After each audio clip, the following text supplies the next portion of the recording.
이렇게 진행을 해드리게요. 우선 문해력 첫걸음 전반적인 거고요. 우선 문해력 첫걸음이 책이 워낙 얇고 이걸 어떻게 해요? 라는 분들이 워낙 많으셔서 제 첫걸음은요. 저희 보시면 자, 읽기에서 사고력까지 밥과 문해력의 핵심을 함께 나누겠습니다. 라는 얘기로 제가 시작을 했었는데요. 우선 읽는 게 가장 중요해요. 그래서 읽기를 시작으로 해서 많은 분들이 함께 나누었으면 좋겠고요. 단순상 말씀드리지만 1단계, 2단계 심화와 기초로 나누어져 있는 거 5건씩 나누어져 있고요. 바르게 쓰는 것과 틀리게 쓴 것을 비교할 수 있게 되어 있으면서요. 눈으로 직접 보고 비교하고 직관적인 익힘을 통해서 맞춤법과 띄어쓰기를 함께하는 읽기 유창성 및 기초 문해를 다지는 교재로 사용해 주셨으면 합니다. 라는 걸로 제가 포커스를 잡았고요. 우선 수수께끼와 생활문으로 해서 받아쓰기, 된소리와 거센소리, 그 다음에 띄어쓰기로 조사, 은는이가. 우리가 항상 은는이가가 주인공인 건 알고 계시죠? 혼자 쓸 수는 없지만 문장에서는 항상 핵심을 찾는 데 가장 중요한 요소이기도 하고요.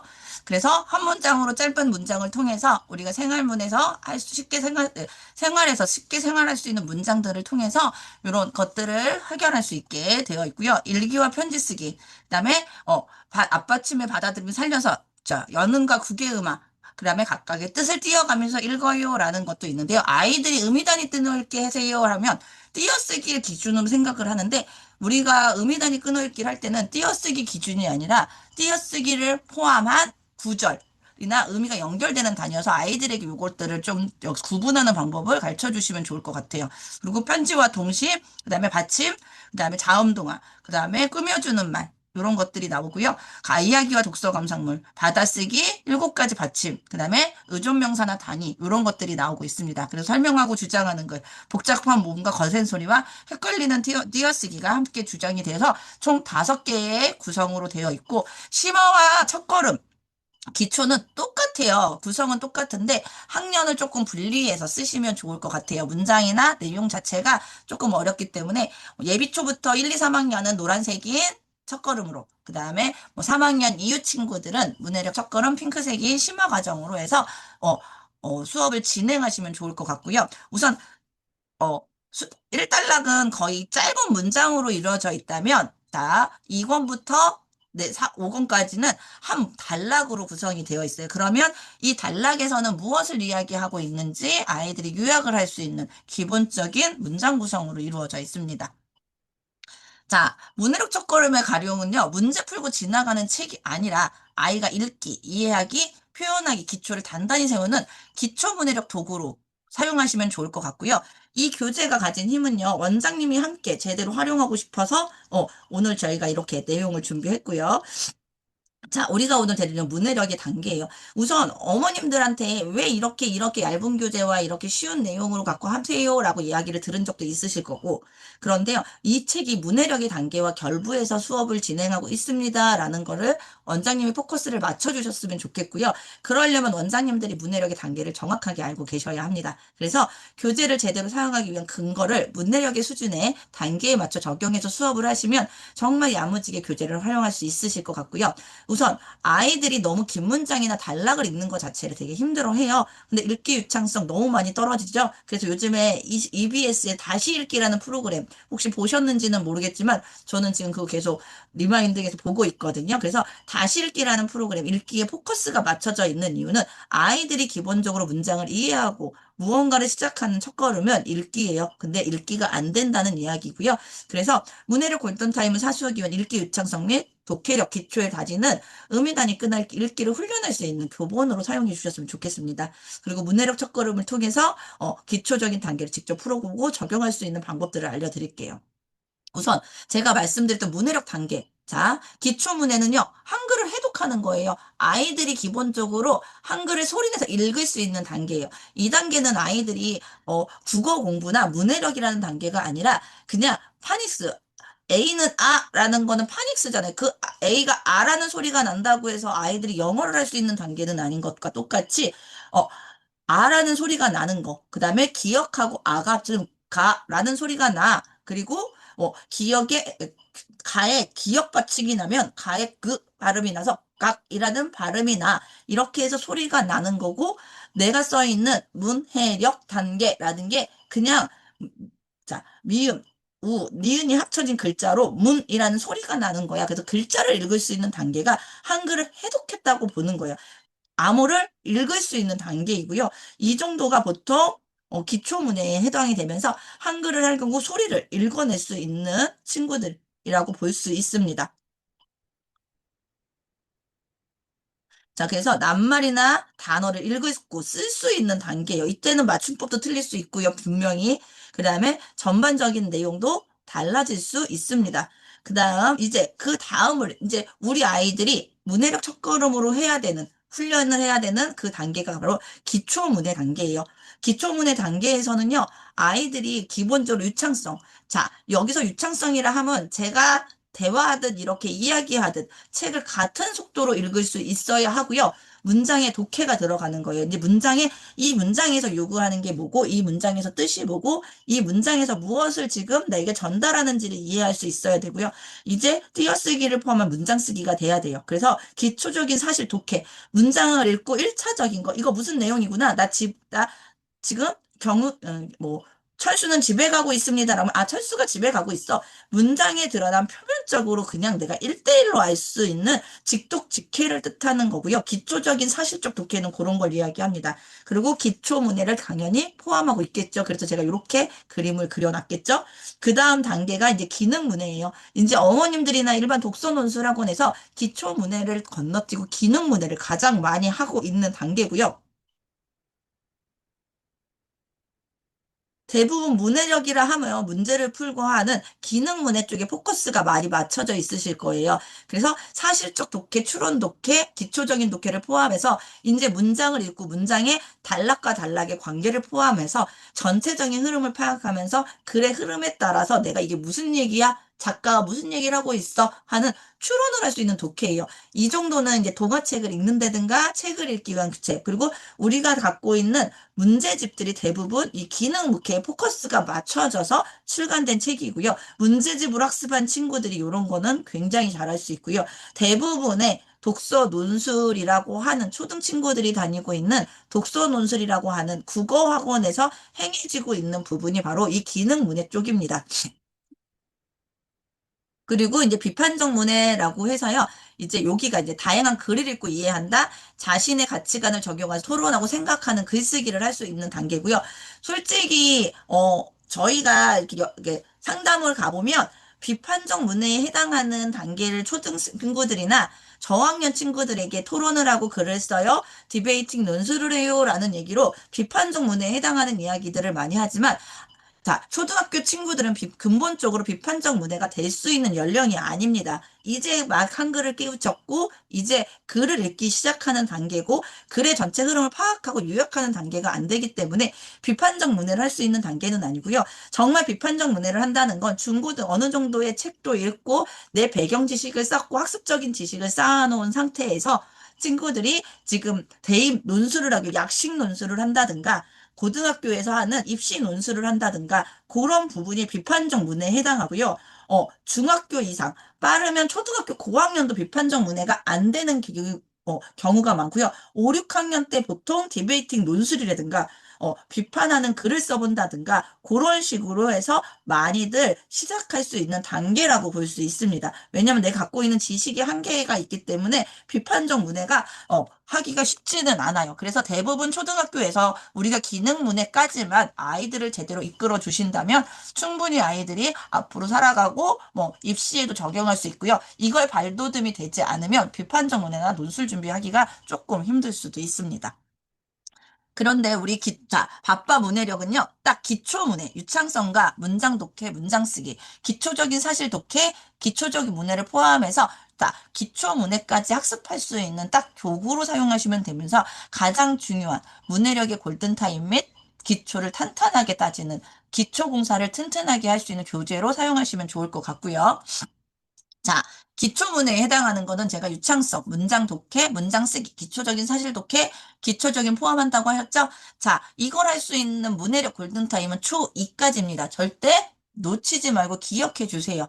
왜냐하면 이제 우리가 뇌과학 쪽으로 봤을 때도 9세 이전에 읽기 쓰기 기능하는 뇌, 부위가 아주 급격히 성장하고 있을 나이고요. 초등학교 저학년 시기에 기초 문해를 발달해야 평상시에 사용할 수 있는 문해적인 지식과 초석을 다질 수 있는 기초가 되는데 왜 초2라고 말씀을 드리냐면 아시잖아요. 초3부터 수포자 나오고요. 구포자 나오고 국어 인재 포기 나오기 시작하면서 아이들이 단 두 권, 세 권으로 배웠던 교과 과정이 확 많아지면서 점점 세분화되고 모든 지식이 한자어가 학습 도구어의 시작이 바로 초3 때입니다.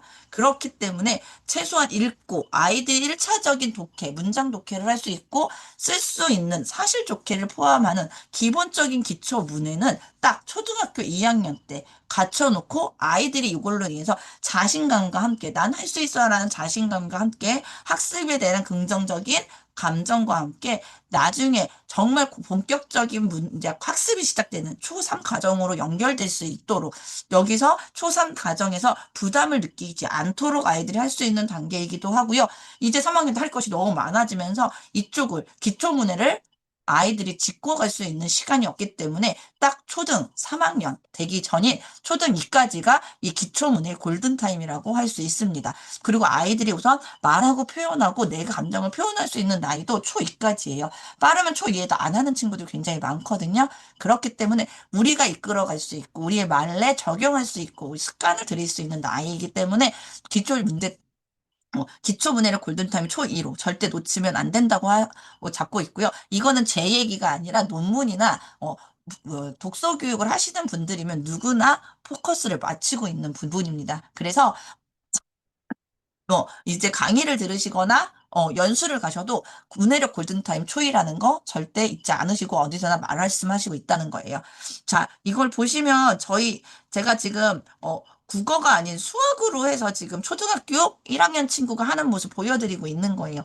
우선 수학 문제 역시 문해력이기 때문에 이렇게 읽고 이해하지 못한다면 이렇게 할 수 없어요. 그래서 수학 문장제 못해요 하는 친구들 대부분 읽기가 안 되는 친구들이고요. 그 친구들은 읽기에 대한 두려움도 있는 친구예요. 이 친구는 지금 초등학교 1학년 친구, 1학년 후반이고요. 그 친구가 문장제 문제를 풀면서 끊어읽기와 함께 조건을 분리하고 문장에서 요구하는 질문을 찾고 있는 과정을 제가 그대로 영상을 찍어 놓은 부분입니다. 그래서 읽기 유창성을 통해서 소리내어 읽기와 음이 단위 끊어 읽기 훈련을 통해서 말소리를 문자를 통해서 의미와 연결하는 훈련, 뇌까지 전달되는 통합학습의 시작이라고 볼 수 있고요. 반복해 소리내어 읽기는 기초문해력 학습 읽기 유창성 길러준 가장 확실하고 강력한 방법입니다. 자, 다시 돌아가시면 저희 학원의 이름이 서당이잖아요. 제가 서당으로 이름을 지은 이유가 있어요.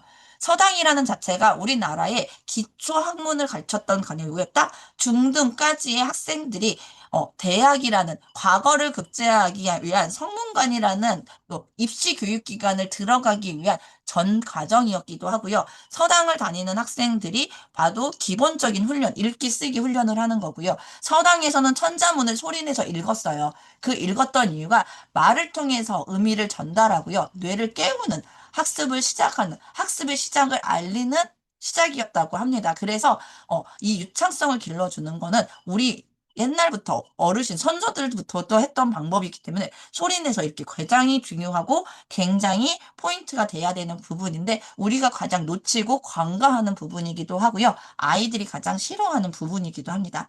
그리고 음이 단위 끊어 읽기, 의미가 담긴 자연스럽게 읽기 훈련이고요. 자, 소리내어 읽기와 음이 단위 끊어 읽기가 왜 연결이 되냐면요.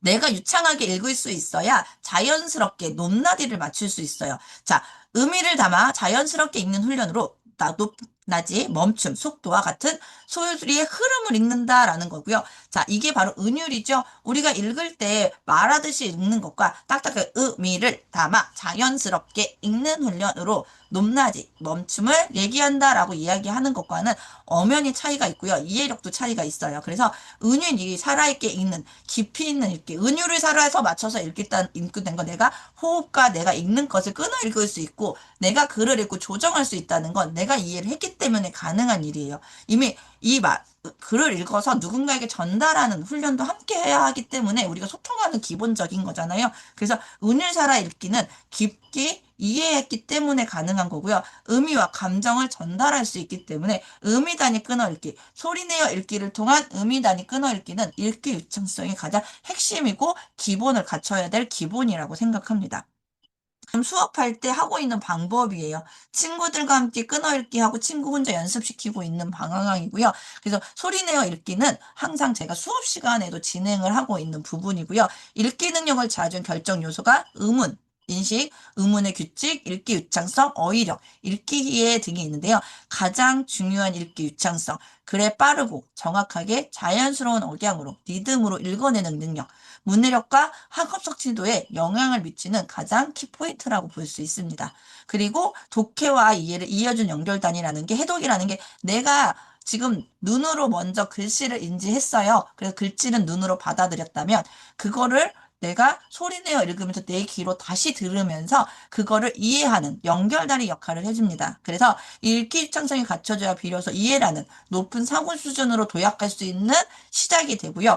어휘 및 독해 중심 학습 이전에 읽기 유창성은 출발점은 소리내어 읽으면서 뇌를 자극함으로써 내가 이 단어를 어떻게 이해하고 생각할지 내게 입력해주는 첫 번째 도구입니다. 우리가 키보드 없이 컴퓨터 할 수 없고요. 마우스 없이 하면 불편하잖아요.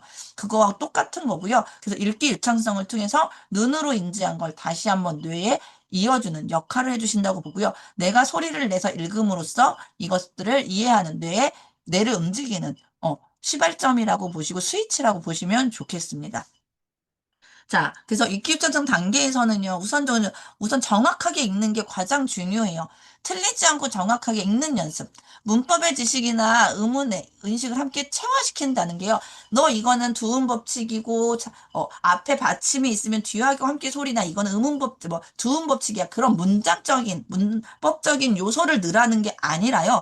아이들이 읽으면서 자연스럽게 두음 법칙이나 자연스럽게 여는 법칙을 익힐 수 있어야 된다는 건데요. 이건 내가 소리를 듣지 않으면 익힐 수 없어요. 그래서 어린아이들보다 큰아이들이 맞춤법의 교정이 힘든 이유가 바로 이런 부분에 있습니다. 그래서 체화시킨다는 건 몸에 익숙하게 만든다는 거고요. 내가 생각하지 않아도 무의식적으로 그것을 알고 느낄 수 있다는 겁니다. 그래서 틀리지 않게 정확하게 읽는 것, 소리내서 읽음으로써 그런 것들을 내 몸에 체화시킬 수 있고요. 문장의 전체 이해의 기반이 되면서 정확한 발음, 반복된 연습, 그 다음에 신속성과 표현의 전달이 토대가 돼야 되는 거. 그리고 두 번째는요, 신속성이에요. 문장을 끊임없이 끊임없이 빠르게 연결해서 읽는 훈련이고요. 읽기 속도는요, 이해력이 증칙표예요. 적절한 속도로 읽을 수 있어야, 인지 자원을 해독이 아니라 이해로 집중할 수 있고요. 그래서 보시면 영어는 넥스알 지수나, AR 지수라는 게 있어요. 이게 보면 우리나라에서 해당하는 아이들 단계별로 그 단어에마다의 이 정도의 수준에는 이 정도 읽는 정도는 이 정도 단원으로 구성된 책을 읽어야 합니다는 미국 기준인 거고요. 우리나라 역시 필독이 해당하는 것들이 그렇게 구성이 되어 있지만 우리나라는 교과 연계하고 너무 많이 되어 있고 한자어로 되어 있기 때문에 이것들을 조금 단계가 올라갈 때 그 단계가 급격하게 변하기도 합니다. 근데 우리나라도 보면 분당 속도를 측정하거나 그다음에 학원들이 저희는 200자를 몇 분에 읽어요 라는 걸 측정해 주기도 하는데요. 지금 온라인에 찾아보시면 아이들 학년별 분당 속도가 나와 있을 거예요. 저는 그걸로 가끔 읽기 유창성 리터러시 과정에서 테스트를 하거든요. 그걸 통해서 아이들의 뭐 난독증도 판결음하는 것도 있고요. 여러 가지를 하는데 우선 아이들이 읽기 빠르기 속도로 소리내서 반복해서 읽으면서 자연스럽게 자기가 의미 단위 끊어읽기를 괄치는 게 아니라 여기서 끊으니까 의미가 이상하네? 그걸 느낄 수 있는 단계이기 때문에요. 읽기 속도에 관련해서는 자, 문장, 끊을 빠르게 보통 보면 제가 말하는 속도로 책을 읽을 수 있어야 돼요. 자신이 말하는 속도로. 그래서 적절하게 책을 읽을 수 있고 그걸 조절할 수 있는지 그것들이 바로 읽기 신속성. 사 번째가 이제 마지막에 표현성이에요. 의미를 따라 자연스럽게 읽는 훈련을 하고요. 표현하는 은율이에요. 여기까지 완성됐을 때 내가 이렇게 신속하게 빠르게 읽는 게 아니라 적당한 끊어 읽김과 함께 문맥의 흐름에 따라서 은율이라는 게 형성이 되고요. 그 형성이 된다는 건 문맥의 흐름이라는가 느낌, 분위기를 살려서 책을 읽을 수 있는 능력이 된다는 거고요. 이미 책을 읽는다는 건 문학 작품을 읽는다는 거예요. 그래서 비문학 독해야 정보를 전달하는 글이니까 여기서 핵심 요약을 파악하면 되지만 우리가 문학을 핵심을 하면서 고학년을 가면서 문학의 기본적인 원리를 분석하고 지목을 분석하려면 감정적인 요소가 함께 들어가 있어야 되고요. 글의 정제를 이 사람은 어땠을까 그런 것들을 느낄 수 있어야 되는데 그런 것들 어울리는 분위기나 이런 것들을 내가 읽음을 표현을 해서 느낄 수 있고요. 내가 이 상황이 어떻겠다는 감정이입이라는 부분도 요즘 아이들이 되게 어려워하는 부분이잖아요. 감정이입이라는 부분도 이 유창성 훈련 단계 마지막 단계라고 보실 수 있습니다. 그래서 이런 것들이 체화된 친구들은요. 나중에 시를 분석시키던가 문학작품 분석을 이론과 적용했을 때 굉장히 수월하게 적용이 돼요. 제가 지금 5, 6학년 친구들을 데리고 문학작품 분석하는 거나 기본적인 이론을 적용하는 훈련을 지금 트레이닝 시키고 있거든요. 그거 할 때도 읽기 유창성이나 이렇게 읽기 능력이 되는 친구들은 받아들이는 게 달라요. 하지만 이 훈련이 안 된 친구들은요, 이것들을 받아들이고 이해하는데 정말 암기식이라 너무 적용이 힘들거든요. 그래서 이거는 근데 나이가 들고 아이가 커갈수록 이 훈련을 시킬 수가 없더라고요. 시간도 없지만 교정도 안 돼요. 그렇기 때문에 꼭, 자, 곧 우리 문해력 첫걸음을 그대로 활용하면서 아이들이 2학년 때 이런 것들을 짚어주고 할 수 있게 만들어주시면 좋을 것 같습니다. 그래서 첫걸음을 하면서 읽기 유창성은요, 올바른 발음. 본문에 추록된 어휘를요, 우선 우리가 헷갈리는 어휘나 어려운 어휘들을 모아놔서 먼저 정확하게 발음할 수 있게 본문 밑에 단어들을 모아져 있습니다. 그 단어들을 아이들이 충분히 습득하고 소리내서 읽고 쓸 수 있는 훈련이 이루어져야 되고요. 그리고 따라 듣고 읽기. 한 문장 또박또박 정확하게 선생님의 읽기 속도에 맞춰서 친구와 함께 따라 읽고요. 또 저는 먼저 제가 한번 읽어주고요. 그 다음에 한 문장을 따라 읽기를 시켜요. 그 다음에 마지막은 선생님하고 함께 동시에 같이 읽습니다. 그렇게 해서 기본 저하고 세 번 치팅이 들어가는 거고요.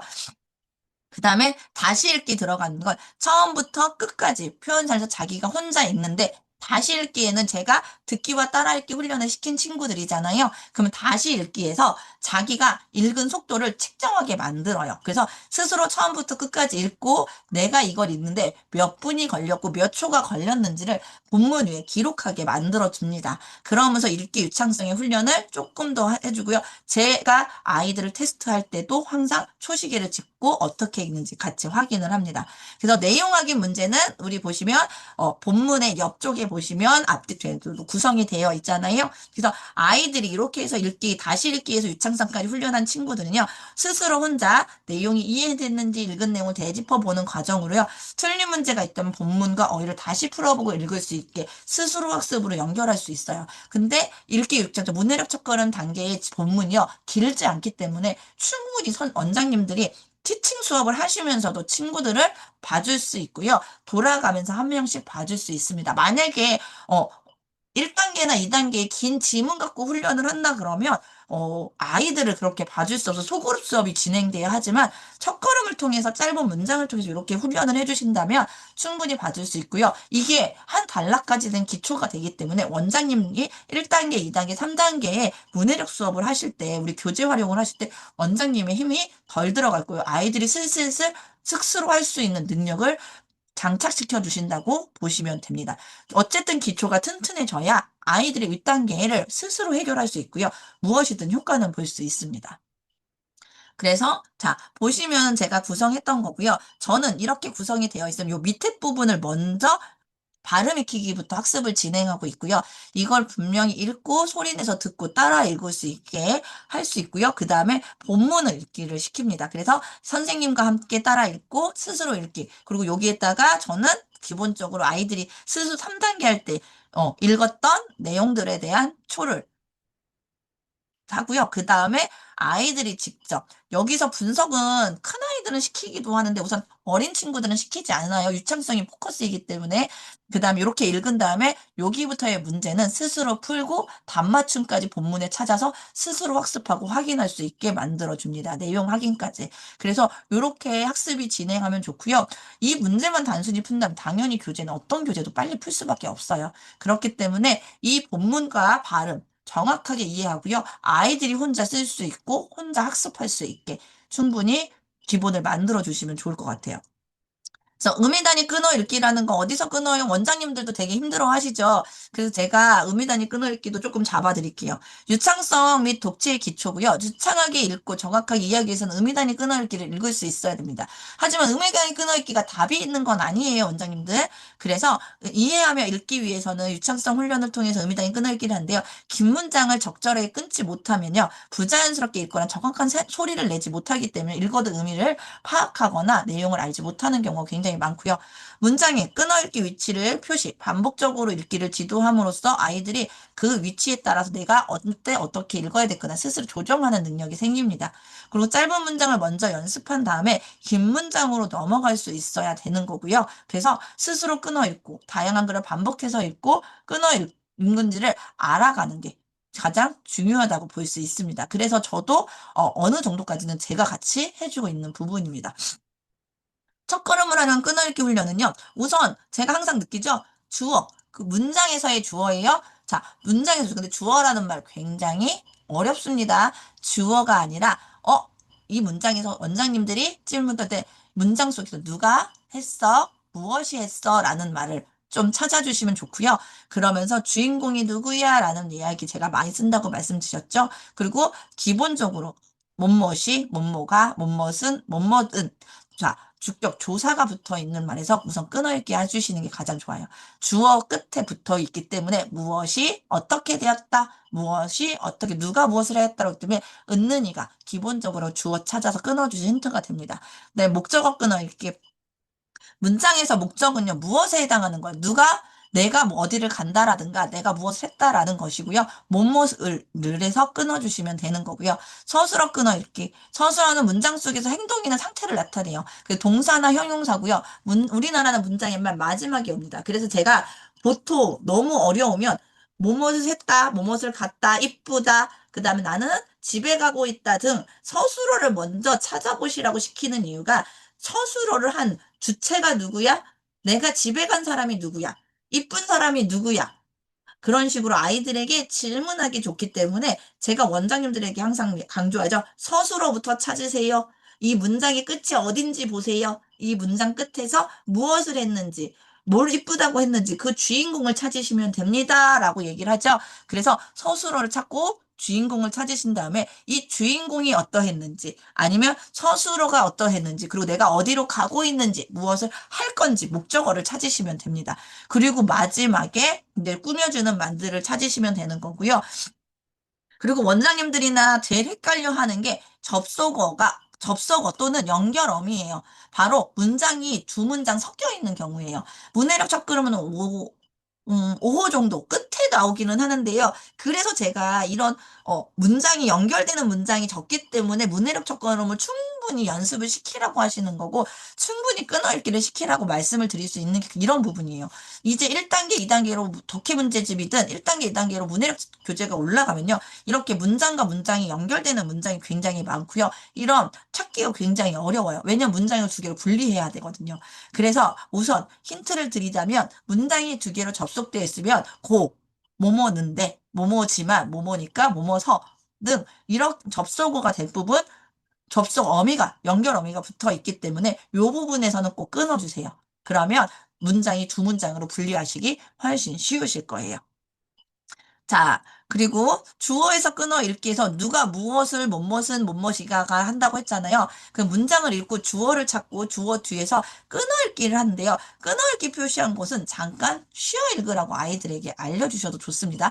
길게 쉬라는 게 아니고 잠깐 쉬어 읽으라는 거고요.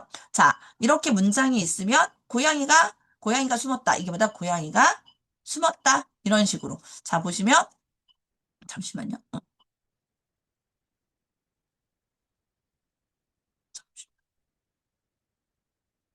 자, 고양이가 숨었다. 불빛이 반짝인다. 택배가 도착했다. 아빠가 지각했다. 이모가 전화한다. 귀여운 동생은 아기이다. 새로 나온 휴대폰은 편리하다. 초콜릿, 아이스크림은 맛있다. 전기로 가는 자동차는 비싸다. 이런 식으로 아이들에게 이렇게 끊어 읽기와 함께요. 주어, 꾸며주는 말 앞에 그다음에 포함하는 것, 한숨에 읽는 것도 한번 이야기해 주시는 게 좋고요. 문해력 접근형 문장들이 짧기 때문에 이런 훈련하기 굉장히 좋습니다. 자, 그리고 요거 한꺼번에 서술어까지 쫙 나가지 마시고 이렇게 뭐 1단계 첫 번째 문장에서는 이렇게 아이들하고 속담이거든요. 속담에서는 이렇게 하시면 돼요. 딱 주어 찾기, 문장의 주인공 찾고 끊어 있는 거. 그 다음에 어디서 쉬어 있는지 훈련시키는 첫걸음 갖고 하시면 되고요. 첫 페이지 갖고 속담 갖고 두 번째 이제 목적어에서 끊어 읽기는요. 무엇을 해당하는 건데요. 자, 문장을 읽고 목적을 찾아서 목적어 앞에서 끊어 읽기 표시를 하고요. 목적어가 보통 주어 뒤에 오기 때문에 주어 뒤에서 끊어 읽는다. 목적어 앞에서 끊어 읽는다. 보면 주어와 목적어 사이에서 끊기게 되어 있어요. 그래서 짧은 목적어에서 서술어 묶어서 함께 읽고요. 끊어 읽는 표시는 잠깐 쉬어 읽는다 똑같습니다. 자, 언니는 자, 목적어는 꾸며지는 날 앞에 주어 또는 꾸며지는 날 포함해서 한숨에 읽습니다라는 게 이렇게 되는 거예요. 언니는 식사를 거릅니다. 길에서 유튜버를 만났습니다. 친구들과 현장 체험 학습을 갑니다. 점심시간에 급식을 먹습니다. 설날에는 세뱃돈을 받습니다. 오빠는 더러운 방을 청소한다. 다 함께 슬픈 영화를 봤다. 점심시간에 맛있는 음식을 먹는다. 동생과 달콤한 고구마를 먹는다. 선생님이 어려운 숙제를 내주셨다. 자, 보시면 목적어 앞에 주어 뒤에 끊어 있는 거 보이시죠? 그렇게 해서 목적어와 주어를 구분할 수 있다라는 거를 보여드리는 거고요. 잠시만요. 잠시만요. 안에 들어가세요. 이모 교육하고 있으니까 들어가세요. 자, 서술어에서 끊어 읽기는요. 자, 보시면 행동이나 상태, 문장, 맨 마지막에 오는 글이고요. 보시면 문장을 읽고, 그다음에 서술어를 찾고, 서술어 앞에 끊기 표시를 한다라고 하는데요. 꾸며지는 말은 서술어 묶어서 함께 읽고요. 끊어지는 읽기 표시는 잠깐 쉬어 읽는다. 똑같은 방법이에요. 그래서 서술어가 길어질 때는 꾸며주는 말은 주어 앞에 꾸며주는 말을 포함해서 한숨에 읽는다라는 음률의 법칙이 있는 거고요. 딱 보시면은 보통 짧은 문장은 제가 주어 뒤에 끊긴다고 했죠. 그럼 서술어 앞에 자동으로 끊겨요. 고양이가 숨었다. 불빛이 반짝인다. 택배가 도착했다. 아빠가 지각했다. 이모가 전화한다. 자, 그다음 문장이 좀 길어진다고 보시면 고양이가 재빠르게 숨었다. 고양이가 숨었다라는 문장 갖고도 충분히 되죠. 근데 재빠르게가 들어간 거예요. 숨었다. 서술어를 꾸며주는 말. 그럼 서술어를 꾸며주는 날 앞에 끊어준다라는 게 이런 뜻인 거예요. 그러면 재빠르게 숨었다는 한숨에 읽어야 되는 거라는 걸 알고 계시면 되고요. 불빛이 희미하게 반짝인다. 휴대폰은 굉장히 편리하다. 아이스크림은 너무 맛있다. 자동차는 매우 비싸다. 이렇게 꾸며주는 말과 세트. 아이들에게 요것들을 알려주시면 좋을 것 같습니다.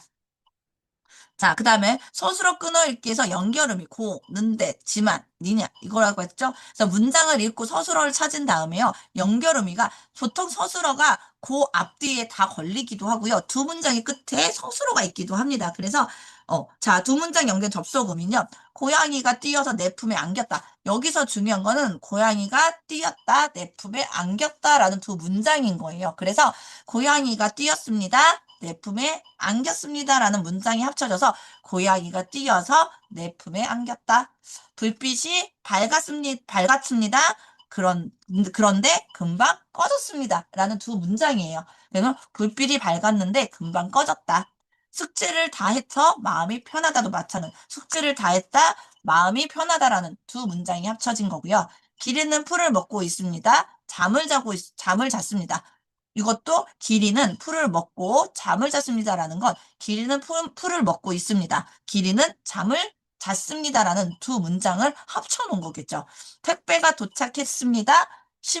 택배가 심하게 파손됐습니다. 이런 두 문장을 하나로 합쳐서 택배가 도착했지만 심하게 파손됐습니다. 라는 문장을 되는 거고요. 출근을 서둘러서 다행히 늦지 않았습니다. 출근을 서둘렀습니다. 그래서 나는 늦지 않았습니다라는 문장이 합쳐진 거죠. 그래서 출근을 서둘러서 다행히도 늦지 않았어라는 얘기고요. 동생이 먼저 공부하고 30분 동안 게임을 했습니다. 공부를 먼저 했습니다. 동생이 30분 동안 게임을 했습니다라는 문장이 합쳐진 거예요. 휴대폰은 편리하지만 적당히 사용해야 합니다. 라는 것도 휴대폰은 편리합니다. 휴대폰은 적당히 사용해야 됩니다. 라는 두 문장이 합쳐진 거고요. 아이스크림이 맛있습니다. 한 통을 다 먹었습니다. 라는 것도 아이스크림 맛있어서 한 통을 다 먹었습니다가 됩니다. 운동을 많이 해서 몸이 건강합니다도 마찬가지예요.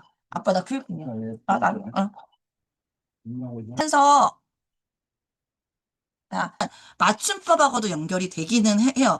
이렇게 해서 학습을 저학년 때 하지 않으면 맞춤법은 암기 방법밖에 없습니다. 그렇기 때문에 네. 네, 음, 이거는 너무 그렇게 음, 해서 급하게 떼려고 가능하면 하지 마시고요. 차라리 만약에 고학년이라고 하시면 1단계와 첫걸음을 같이 나가주셔도 돼요. 왜냐면 음. 아이들에게 심화 단계 말씀하시는 거죠? 네. 심화 단계. 단계로 예. 아이들에게 그걸 충분히 읽고 일주일 동안 읽으면서 맞춤법을 아이들이 익히고 내가 발음해보는 훈련을 충분히 해보고 내가 요즘 아이들은 듣는 게 안 되거든요.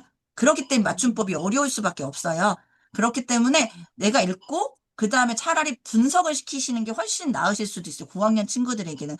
이 지문부터. 어쨌든 요즘에 다시 읽기나 그런 거를 봤을 때 포커스가, 문해력의 포커스가 단순히 글을 읽고 문학적인 개념을 파악하고 적용하는 건 입시에 해당하는 거고요. 문해력, 초등 문해력에서 포커스가 요즘에는 글을 요약하는 데 포커스가 맞춰져 있어요. 왜냐하면 내가 회의를 참석하든 사회에서 나 누군가가 이야기할 때 오늘 내가 얘기했던 거나 문서를 받아들고 그거를 축약해서 적용해서 그거에 대한 비판이나 근거를 제시해야 되는 거고요. 아이들의 학습 형태도 그렇게 바뀌어져 있기 때문에요. 우선 저학년 때는요. 글을 축약해서 요약하는데 정확하게 요약하는 훈련이 굉장히 중요하고요. 그게 문해력의 단계이기도 합니다. 그래서 교육과정을 제가 저번에 접목시켜서 설명드렸던 부분도 그런 부분 때문에 원장님들이 보셔야 될 건 지금 현재 고등학생 애들이나 중학생 애들이 하는 입시 포커스가 아니라요.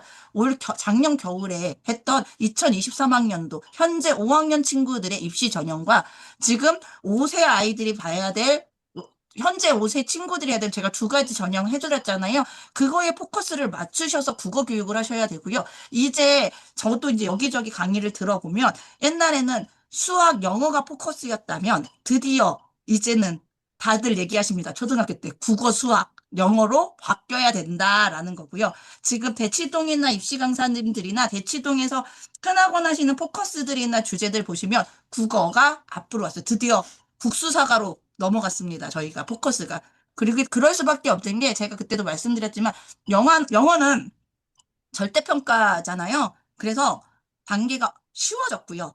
아이들이 그 요즘에 영어 그 정도 못하는 친구들도 많이 없고요. 그 다음에 3학년 이제 수학도 확통까지만 하면 되기 때문에 심화 수학을 아이들이 하지 않기 때문에 수학의 부담감도 많이 줄었습니다. 그런데 국어는 계속 올라가고 있는 상태고 하기 때문에 이 기초 단계 정말 늦더라도 천천히 가져주시면 저도 이렇게 해서 저희 아이들을 키우고 있지만 그게 이제 확실히 다른 학원 가서도 그렇고요. 틀려요. 네. 그래서 달라지시는 건 이제 고학년이 되시면 느껴지실 거예요. 쓰기 시트 있잖아요. 출력해가지고 사용할 수 있는 거 카페에 있으니까 책 맞아요. 저도 잘 마무리하고, 사용하고 있습니다. 네네, 아이들과 함께. 그렇게, 네네. 그리고 어머님들이 이런, 교재에 뭔가를 붙여드리면 되게 좋아해요. 그래서 그죠. 받아쓰기 필사 저는 비포에 출력해서요. 애들 따라쓰기, 문장 따라쓰기도 거기다 시키고 있어요. 그냥. 아, 그래서 그래요? 저는 네네. 비포 용지 되게 출력 용지 많이 쓰거든요. 맨 처음에 A4로 많이 썼는데 A4는 모서리를 잘라야 돼요. 붙여주면. 아니면 용지를 따로 보내야 되는데 비포로 애들 출력해서 사용하시면 모든 교재들에 딱 붙어요. 안으로 쏙쏙 음, 들어가요. 그래서 저는 음. A4보다 비포 용지 훨씬 많이 사용하고 있습니다. 그렇게 사용하시면 좋습니다. 네, 받아쓰기 시트가 또 저학년용으로 딱 10줄짜리 좀 큰 글자를 쓸 수 있는 용도를 저희가 나중에 올려드렸는 게 있거든요. 그래서 좀 다양한 그 시트가 있으니까 카페에서 잘 찾아서 쓰시면 될 것 같아요. 먼저 질문 나온 것 중에 고학년은 뭐 어떤 책을 쓰는지 질문이 나왔는데 여기 고학년 책 3단계 책이 있거든요. 우리가 문해력은 방금 소개된 거는 첫걸음 시리즈였고요. 이거는 이제 초등 문해력 1단계, 2단계, 3단계도 있잖아요. 3단계 1호의 내용을 한번 펼치면 네. 한 장 더 넘겨볼까요? 네, 이런 식으로 글밥이 밑으로 내리면 글밥이 있습니다. 요걸 가지고 사용할 수도 있는데, 특히 3단계는 타다성어 그 내용들도 나오고요. 뒷부분에 타다성어, 그죠? 이렇게 사사성어 부분도 같이 나오면서 글밥이 많은 지문들이 나와 있습니다. 그래서 요거는 고학년에서 사용할 수 있으십니다. 그 다음에 시간 관계상 빠른 속도로 진행을 좀 해보도록 할게요. 우리 이제 겨울방학이 이제 이전과 달리 조금 늦어지는 경우가 많은 것 같은데, 그래도 이미 시작하신 분도 계시고, 또 방학 특강을 이제 막 시작해야 되는 분도 아마 계실 거예요. 그런데 우리 그 자료가 어떤 것들이 있는지를 좀 간단하게 보여드리고자 합니다. 일단은 겨울방학 생활계획표 좀 보이시죠? 네, 요것도 출력해서 사용하실 수 있는데요. 요게 저희 카페에 지금 현재 들어가 있습니다. 활용하시면 좋겠습니다. 다음 볼까요? 보면 이거는 칭찬 기록장 이렇게 되어 있거든요. 이것도 출력해서 활용하실 수가 있으세요. 그 다음에 이거는 예, 예, 겨울방학 초등문해력 특강 학습 계획표. 이거는 PDF도 있고 한글 파일도 있기 때문에 여러분들이 원하신다면 각 학원에 맞춰서 혹은 교습소나 공방에 맞춰서 내용들을 조금 조정하실 수가 있는데 이것도 학습 계획표 사용하실 수가 있으십니다. 아, 여기까지는 이제 기본적으로 사용하시는 것들이고요. 이거는 이제 방학 특강 때 사용하실 때 만약에 그 뒷부분 4호나 5호를 그 우리가 첫걸음에서 사용하실 때 그 거기에는 복습 질문이 나오거든요. 근데 앞에 책들을 다 찾아가지고 복습 질문을 그 질문을 답을 할 수가 없잖아요. 그래서 저희가 따로 이렇게 지문 읽기가 나와 있기 때문에 이것도 활용하시면 일일이 찾지 않아도 내용들을 찾을 수가 있으십니다. 지문 읽기 넘어가도록 할게요. 그 다음에 이거는 연필 잡고 다시 쓰기 제시문 활동지인데요. 이거는 고학년 나에게 아마 적당하지 않을까 하는 생각이 듭니다. 이걸 가서 여기 내용들 중에서는 파란색으로 쓰인 단어 중에서 하나를 골라 세 번 쓰세요. 그렇게 되면 우리 본책에 보면은 파란색으로 된 단어들이 나오잖아요. 거기에 있는 단어들을 직접 써보는 그런 것들, 또 여기 위에서 고른 단어가 사용된 문장을 보고 한번 따라 써보세요. 이런 것들 나와 있기 때문에 이것도 활용하시면 좋겠습니다. 자, 넘겨볼까요? 반말 받아쓰기 연습입니다. 이것도 불러주는 어휘를 보고서 또박또박 쓸 수 있도록 구성이 되어 있는데요. 이것도 두 가지 형태로 되어 있죠. 네, 문장편, 단어편. 이것도 다 카페에 현재 올라져 있습니다. 여러분들이 활용하시면 좋겠습니다. 그 다음에 내년에 또 만나자. 이거는 아이들과 함께 편지를 쓰는 코너인데요. 이걸 가지고 아이들이 골라가면서 아, 그 예를 들어서 즐겁게는 즐겁게가 맞는지, 즐겁게가 맞는지, 이렇게 찾아가면서 의미있게 복습을 자연스럽게 하도록 구성이 되어 있습니다. 그 다음에, 요거는, 네, 이제 편지를 쓸 수 있도록, 엄마나 아빠, 혹은 선생님께 편지를 쓸 수 있도록 그런 용지도 나와 있다는 거 기억하시면 되겠습니다. 또, 독서 감상문도 있죠? 독서 감상문, 이것도 활용할 수 있습니다. 책을 읽은 다음에 기억에 남는 장면, 이런 것들 을 할 수 있겠죠? 또 누구를 소개합니다. 그래서 학생들을 서로 소개하는 그런 것들도 있습니다. 그렇게 또 우리가 지금 현재 이벤트 하고 있는 것 중에 그 미니북 만드는 거 있거든요. 미니북, 미니북 만드는 거 이벤트도 하고 있기 때문에 그것도 여러분들이 좀 활용하시는데 저희가 동영상이 올라져 있죠? 네, 카페에 동영상 올려져 있기 때문에 미니북 만드는 방법도 한번 알아보시고 또 이벤트에도 참여하셔가지고 그 미니북을 만들면 경제관념도 생기고요.